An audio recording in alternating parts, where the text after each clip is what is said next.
इतिहास तज्ञ इंद्रजित सावंतांनी सुद्धा स्पष्टीकरण दिलं होतं की ज्या म्युझियमनी ही वाघनखं आली शिवकालीन शस्त्रांविषयी प्रत्येकाच्या मनात आदर, परंतु ज्या पद्धतीनं सरकारनं प्रमोट करण्याचा प्रयत्न केला, महाराष्ट्राला फसवण्याचा हा एक हेतू त्यात दिसून आला की हीच वाघनखं अफजल खान वधाच्या वेळी वापरली गेली होती, अशा पद्धतीचा एक नॅरेटिव्ह हे आधी सांगण्यात आलं. मात्र त्या म्युझियमनी स्वतः सांगितलं याविषयी म्युझियमला कोणतीही खात्री नाहीये.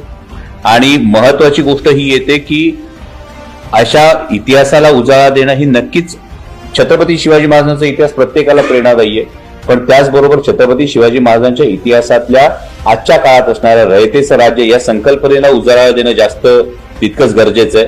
त्यामुळे सरकारनं यामध्ये विधायक गोष्टींना उजाळा देणं हे जास्त गरजेचं. महाराजांविषयी कोणाच्याही मनात अनादर असण्याचा प्रश्नच उद्भवत